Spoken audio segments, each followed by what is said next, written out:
Live షోకి తిరిగి స్వాగతం. విజయవాడలో రేట్లు, భూముల రేట్లు కానీ అద్దెల విలువలు కానీ ఎక్కువగా ఉండడం వల్ల అభివృద్ధికి ఆటంకమన్న ఏపీ ముఖ్యమంత్రి శ్రీ చంద్రబాబు నాయుడు గారి వ్యాఖ్యలతో ఏకీపిస్తారా అంటే 71% మంది అవునని, 29% మంది కాదంటున్నారు. ఇక నరసింహ గారు మీరు చెప్పండి, హైదరాబాద్లో రియల్ ఎస్టేట్ పెరిగితే ఎంత అంటే సామాన్యుడికి ఉపయోగమా లేదా ప్రభుత్వానికి ఉపయోగమా, ఓవరాల్గా ఎకానమీ పెరుగుతుందా, మరి నిజంగానే ఆ రేట్లు మరి ఎంత వరకు వాస్తవం అనేది కూడా కాదని అంటున్నారు దిలీప్ గారు ఇందాక. మీరు ఎట్లా దాన్ని సమర్థించుకుంటారు? రియల్ ఎస్టేట్కి సంబంధించి అది పెరగడం వల్ల వ్యక్తులకు మాత్రమే లాభం జరుగుతుంది. ఓకే, అదేదో ప్రభుత్వానికి ప్రజలకు లాభం జరిగేది చాలా తక్కువ. సామాన్యుడికి ఇల్లు కట్టుకోవడానికి కూడా ఇల్లు దొరకకుండా పోయేటువంటి, స్థలం దొరకపోయేటువంటి ప్రమాదం ఉంటుంది.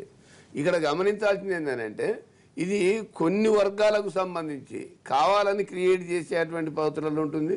కొన్ని సందర్భాలలో డబ్బు, ఉదాహరణకు ఏదో ఒక డెవలప్మెంట్ హైటెక్ సిటీ ఉంది, హైటెక్ సిటీ స్టార్ట్ చేసిన రోజు దాన్ని ఒకే రకమైనటువంటి పద్ధతులలో కొద్ది దాని వివరాలు తెలవగానే మొత్తం పెరిగిపోయింది. అది అదే పరిస్థితులలో ఈరోజు అమరావతి కానీ యాదాద్రి కానీ ఈ జరుగుతున్నటువంటి క్రమంలో అక్కడ ఉన్నటువంటి భూములకు సంబంధించి రేటు పెరగడం సహజం.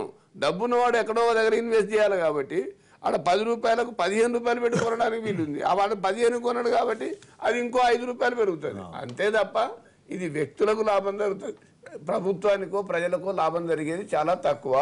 వ్యక్తులకు లాభం జరిగినంత మాత్రాన ప్రభుత్వానికి ప్రజలకు మేలు జరుగుతుంది అనేది అనుకోలేము. బిజినెస్ బాగా డెవలప్ అయింది అనుకుంటే హోటల్స్ బిజినెస్ డెవలప్ అవుతుంది. కాకపోతే ఇంకెక్కడ బ్యాంకులో దాచుకునే డబ్బులు కావు, ఇవి బ్యాంకులకు వచ్చేటువంటి వైట్ మనీ కాదు. అందుకని దీనికి సంబంధించినంత వరకు ఏ రకంగానైనా సరే ఒక నార్మాలిటీ ఉండాల్సినటువంటి అవసరం ఉంది. నార్మల్ గా లేకుండా అబ్నార్మల్ గా పెరిగితే ఏదైనా తప్పే. ఎంత సంతోషపడ్డారు రేట్లు బాగా బ్రహ్మాండంగా వచ్చినాయని మీరు. సుధాకర్ రావు గారు, ప్రభుత్వానికి వచ్చిన డబ్బుల కోసము తప్పు కాదు, అది మొత్తం ప్రభుత్వం అయితే 25 కోట్లకి 30 కోట్లకి అమ్ముకోవచ్చు, జనం అయితే అమ్ముకోకూడదా? మేమేమంటున్నాం, ఆడ ఉన్నోడు అంతకంటే ఎక్కువ కమ్మిండు, మీకు అది తెలియదేమో. అదే కోకాపేటలో ఉన్నోడు 35 కోట్ల కమ్మిండు. కాకపోతే ఇది వైట్ మనీ కాబట్టి వీడు దక్కి తక్కువ ఇచ్చినాడు, ఎక్కువ రావాల్సినటువంటి అవసరం ఉందా? సుధాకర్ రావు గారు పార్వతీపురం లైన్ లో ఉన్నారు. సుధాకర్ రావు గారు నమస్కారం, మాట్లాడండి. నమస్కారం అండి. మాట్లాడండి. బీజేపీ ప్రతినిధి ఉన్నారు కదండి, ఆయనతో మాట్లాడాలి. మాట్లాడండి. ఇద్దరున్నారు, తెలంగాణ శ్రీనివాస్ గారు ఉన్నారు కదండి. అవును, ఆయన మన కాంగ్రెస్ పార్టీ చూసారా, మన తెలంగాణ ఇవ్వడానికి ఎంత డిలే చేసిందో, అలాగే మనకి ప్రత్యేక ఆంధ్ర హోదా బడ్జెట్ లోటు నింపాలండి, బీజేపీ ప్రతినిధికి తెలియజేయాలండి. ఓకే సార్, బడ్జెట్ లోటు అసలు ఏం లేదని మీరు అనుకుంటున్నారు. బడ్జెట్ లోటు ఆల్రెడీ ఇవ్వడం జరుగుతుంది. ఎందుకంటే కంప్లీట్ చేయాలి కదా, 1 year లో కంప్లీట్ చేయాలి కదా. ఎక్కడ పంపాలి, మీ ఇంటికి పంపాలంటారా, ఎక్కడ పంపంటారు? బడ్జెట్ డబ్బులు ప్రభుత్వ ఖజానా చేరినాయి, చంద్రబాబు నాయుడు గారు చేరినాయి అంటుంటే మీరు ఇంకా చేరలేదు అంటున్నారు. కొంచెం మీరు చాలా దూరంగా ఉన్నట్టున్నారు. ఫైనాన్స్ కమిషన్ కొన్ని సిఫార్సులు చేసింది, ప్రతి సంవత్సరం 5,000 కోట్లు 3,000 కోట్లు ఇట్లా మొదటి సంవత్సరం ఖాతాలోకి వచ్చినాయి అనేది మామూలు వార్తలు వచ్చాయి. అట్లా ప్రతి సంవత్సరం ఇస్తుంది కానీ ఒకేసారి అన్ని ఇవ్వటం అనేది. ఒక మాట ఏంటంటే, ప్రభుత్వం నుంచి వచ్చే ప్రతి పైసా మనం కింద డిపార్ట్మెంట్కి ఇచ్చినా, కేంద్రం నుంచి మనకిచ్చినా యూటిలైజేషన్ అయ్యింది అని చెప్పేసి పూర్తి స్థాయిలో వివరాలతో సర్టిఫికేషన్ ఇస్తేనే అవుతుంది. రాజధానికి ఇచ్చిన డబ్బులు ఇంతవరకు నువ్వు అలా గడ్డడు మట్టే తీయవైతే ప్రారంభమవుతూనే చేసేవి, నువ్వు మిగిలినటువంటి పనులు చేసి పలాంది అయింది అని చెప్తే ఏ రాష్ట్ర ప్రభుత్వం. ప్రభాకర్ రెడ్డి గారు గుంటూరు నుంచి. హలో, నమస్తే సార్. నమస్కారం, మాట్లాడండి. సార్ నమస్తే సార్. తగ్గించండి సార్. మరి నేను రియల్ ఎస్టేట్ అంటే గుంటూరు గురించి మాట్లాడుతున్నా సార్. మాట్లాడండి, చెప్పండి. ఇప్పుడు మన స్టేట్ గవర్నమెంట్ అనేదానికి ఫస్ట్ ఆర్థిక క్రమశిక్షణ లేదు సార్. ఓకే, ఇప్పుడు కేంద్ర ప్రభుత్వం నుంచి మన నిధులు అడగాలన్నా, ఇంకోటి అడగాలన్నా మనం ఇక్కడ చేసే ఖర్చు బట్టి సెంట్రల్ గవర్నమెంట్ కూడా ఇస్తాండి. ఇక్కడ ఉగా డబ్బులనే ఎక్కువ పెట్టేసి విపరీతంగా హైప్ చేసి సెంట్రల్ గవర్నమెంట్ డబ్బులు లేదని చెప్పి అడుగుతున్నారు సార్. తర్వాత ఇంకోటి అండి, రియల్ ఎస్టేట్ గురించి చెప్తారు, భూములు రేట్లు పెరిగి అంటున్నారు. ఇక్కడ గుంటూరు సాగులు మీరు కనుక వచ్చి ఒకసారి చూస్తే ఇంత ముందు గవర్నమెంట్ చేసిన చిన్న మిస్టేక్ వల్ల అండి ఇక్కడ రిలేషన్ మొత్తం కూడా హైదరాబాద్ అన్నారు, హైదరాబాద్ కన్నా సర్దుగా ఉంది ఇక్కడ గుంటూరులో. ఏమైంది, ఏం తప్పు జరిగింది? ఏం జరిగిందంటే సార్, రాజధాని సాగనింగ్స్ లో భూమి రేట్లు పెరుగుతున్నాయని వీళ్ళు ఆ భూమి రేట్లు 211 పెంచి పడగొట్టించారు సార్. ఓకే, ఈ వెంచర్ పడగొట్టేటప్పుడు ఎక్కడో దూరం నుంచి నెల్లూరు నుంచి దూరం నుంచి వచ్చే వాళ్ళు మొత్తం ప్లాట్లు కొనుక్కున్న వాళ్ళు ఓకే వాళ్ళు భయపడిపోయారు. అంటే ఇల్లీగల్ గా మరి వేసినప్పుడు మరి చర్య తీసుకుంటారు కదా, రిజిస్ట్రేషన్ ఇవ్వాలి కదా కొనుక్కున్నప్పుడు. గవర్నమెంట్ రిజిస్ట్రేషన్ చేసింది సార్. ఓకే గవర్నమెంట్ ప్లాట్ 30 అడుగులు రోడ్డు ఉంది అనుకోండి, 30 అడుగులు రోడ్డు పెట్టమంటే పడవ తప్పులేదు. వీళ్ళు రాజధాని సరౌండింగ్స్ లో భూమి రేట్లు పెరుగుతాయని ఇప్పుడు చెప్తున్నదే, భూమి రేట్లు విపరీతంగా పెరుగుతాయి అంటారు కదా, అవి తగ్గితే ఏం చూస్తారండి వీళ్ళు డిమాండ్ పెంచాల్సి వస్తలేదండి గవర్నమెంట్. రాజధాని భూమి చదివించేటప్పుడు డబ్బుకి జనం ఏంటంటే ఒక రకమైన అభద్రత భావం సార్. వాస్తవంగా ప్రభాకర్ రెడ్డి గారు చెప్పింది కరెక్ట్ సార్. మాకు సిఐడి అని పెట్టారు, ప్లాన్ పెడితే ప్లాన్ రాదు సార్. అసలు ఎక్కడ కొనాలో తెలియదు, ఎక్కడ అమ్మాలో చెప్పలేదు, ఎక్కడ కట్టాలో తెలియదు, అసలు చాలా ఏమైంది. ఇప్పుడు వాళ్ళ ప్లాన్ పెడితే సంవత్సరానికి కూడా వచ్చే పరిస్థితి లేదు సార్ ఈ రోజు. సంవత్సరం కింద పెట్టినోళ్ళు సరే ఇది ల్యాండ్ పులింగ్ లో ఉంది, ఆ పక్కది ఇచ్చేయచ్చు కదా, అది ఇవ్వట్లేదు. దానికి ఏదో కొరీస్ చెప్తున్నారు. అంటే చెప్తున్నారు ప్రభుత్వం తర్వాత ఇంత మారుతున్నారు. రిజిస్ట్రేషన్ వాల్యూ ఎందుకు పెంచారంటే అలాంటప్పుడు రాష్ట్ర ప్రభుత్వం మరి ఇప్పుడు ధరల పేరు ఇప్పుడు రేట్లు మన ప్రైవేట్ వాళ్ళ వ్యక్తులు తగ్గిమన్నప్పుడు రిజిస్ట్రేషన్ వాల్యూ ఎందుకు పెంచారు? ఇప్పుడు అది తగ్గించాలి కదా. అనంతపురం నుంచి సత్యనారాయణ గారు, ఒక్క నిమిషం. అనంతపురం నుంచి సత్యనారాయణ గారు. సత్యనారాయణ గారు నమస్కారం, మాట్లాడండి. హలో, గుడ్ మార్నింగ్ అండి కేఎస్ గారు.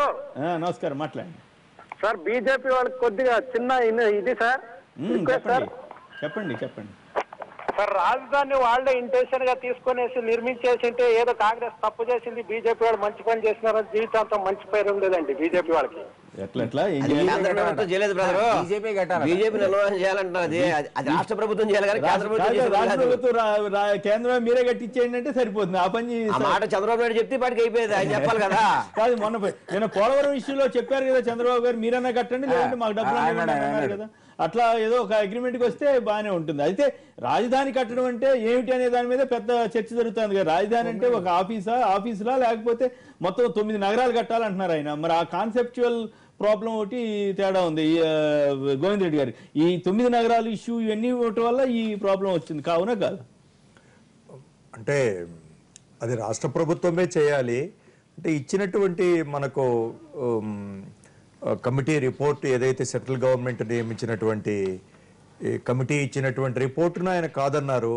అది ఒక పెద్ద కాంట్రవర్సీ అయింది. అంటే ప్రతి ఒక్కటి కూడా కాంట్రవర్సీ చేసుకొని పోతూ ఉన్నారు. ఏదైతే అన్నీ కూడా ఇప్పుడు హైదరాబాద్ ఒకే చోట అభివృద్ధి చేసినాము ఇట్లా కాకుండా ఇప్పుడు ఈ విప్లవాత్మకమైన మార్పులు వచ్చినాయి కాబట్టి ఇప్పుడు అన్ని ప్రతి జిల్లాను కూడా మనం చేయొచ్చు అనేటువంటి కాన్సెప్ట్ను కాదని చెప్పినారు. ఇప్పుడు మళ్ళీ అదే చాలా కాంట్రవర్సీలు. ఇప్పుడు స్టేట్మెంట్ ఏమంటున్నారు, ఇప్పుడు అక్కడంతా ఆ నగరాన్ని మనం తీర్చిదిద్దితే గొప్ప నగరం అన్నారు. ఇప్పుడు అన్న తర్వాత మళ్ళీ ఆయన ధరలు పెరుగుతాయంటున్నారు. ఇదంతా కూడా ఒకదానికి ఒకటి అంతా కూడా ఇది ఈ ఇబ్బందికరమైనటువంటి పరిస్థితులు సార్. రెండోది కూడా అమరావతి నగరంలో నరసింహయ్య గారు చెప్పినట్టుగా ఇప్పుడు ఆయన అంటే మనము సిటీని డెవలప్మెంట్లో మనకు అందరికి కూడా భాగస్వామ్యం చేయాలి, బీదలకు కూడా భాగస్వామ్యం చేయాలి. అనేక మందికి బీదలకు కూడా అట్లాంటి వసతులు కల్పించాలి. అట్లాంటిది ఏమీ లేదు.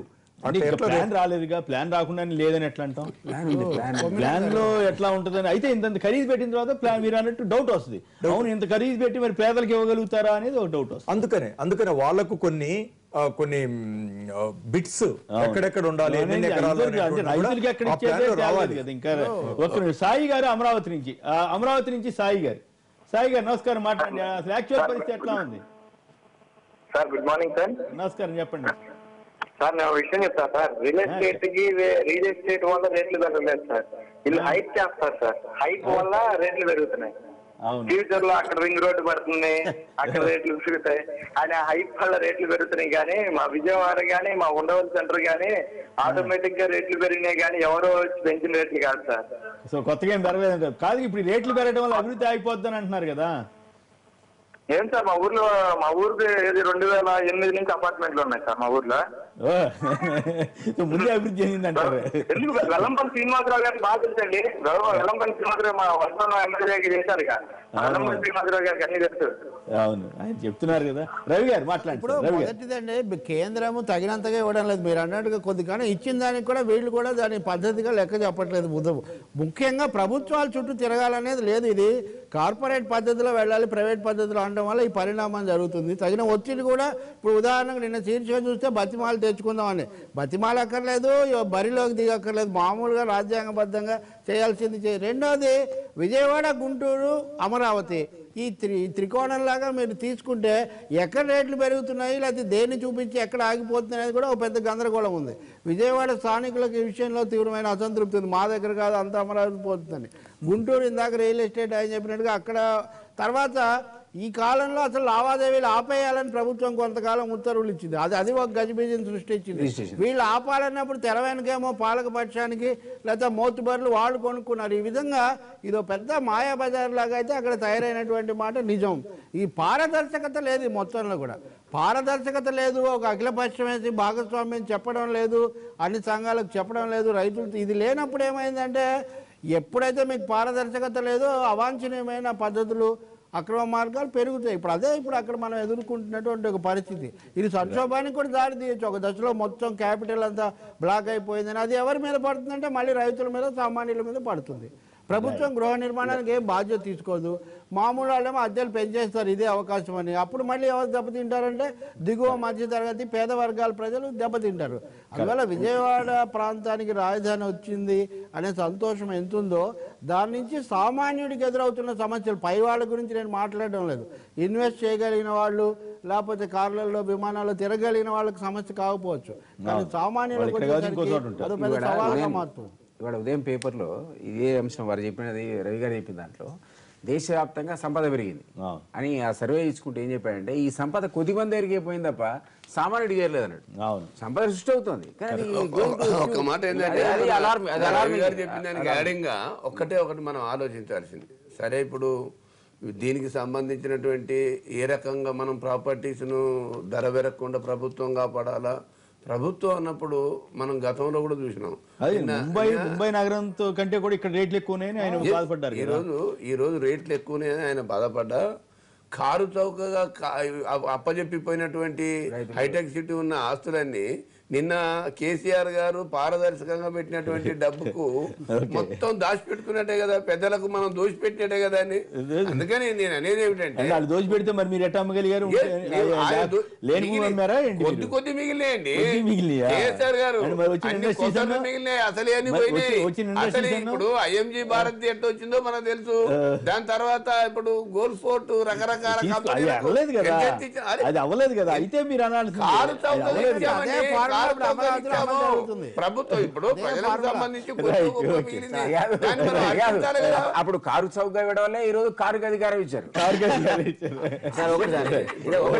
సార్ యాక్చువల్గా విజయవాడ క్యాపిటల్ వచ్చిందని చెప్పిందా రవి గారు, మామూలుగా అందరికీ విషయం. కానీ ఇందాక రవి గారు చెప్పింది వాస్తవం సార్. విజయవాడ క్యాపిటల్ వచ్చింది ఆనందం కంటే కూడా బాధ ఎక్కువ ఉంది. ట్రాఫిక్ పెరిగింది తప్ప మాకేం అభివృద్ధి జరిగింది వాస్తవం అయితే లేదు సార్. క్యాపిటల్ అంతా కూడా అమరావతి సార్. మాకు ఇప్పుడు ఈనాడు పేపర్ ఉంది సార్, ఇది విజయవాడ పేపర్, ఇప్పుడు అమరావతి అయిపోయింది. ఆంధ్రప్రదేశ్ విజయవాడ అనేది ఫ్యూచర్ లో కనుమరుగే పరిస్థితి కనబడుతుంది. విజయవాడ పుట్టి పెరిగిన వాళ్ళు అదంతా బాధ కూడా ఉంది సార్. విజయవాడ పేరును కూడా కాపాడాల్సిన బాధ్యత ప్రభుత్వం లేదు. విజయవాడని పెట్టి ఉండొచ్చు.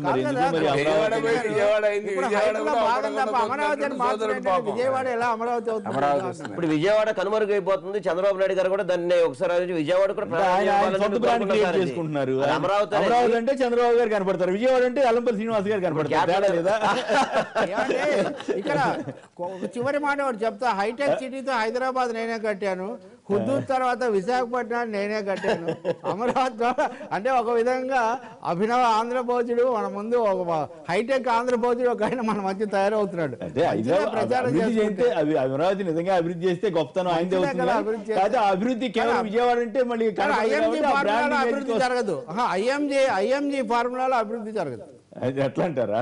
Okay, right. విజయవాడ ప్రాంతంలో రేట్లు పెరగడం వల్ల అభివృద్ధికి ఆటంకం ఉన్న ఏపీ ముఖ్యమంత్రి చంద్రబాబు నాయుడు గారి వ్యాఖ్యలతో ఏకీపిస్తారా అంటే 71% మంది అవునంటున్నారు, 29% మంది కాదంటున్నారు. ఎస్ఎంఎస్ పంపిన వారందరికీ కూడా ధన్యవాదాలు. ఎల్లంపల్లి శ్రీనివాస్ గారు, గోవిందరెడ్డి గారు, దిలీప్ కుమార్ గారు, అలాగే నవ్వు నరసింహ గారు, తెలకపల్లి రవి గారు, అందరికి కూడా ధన్యవాదాలు. ఇది నేటి వార్తా విశ్లేషణ కార్యక్రమం. నమస్కారం.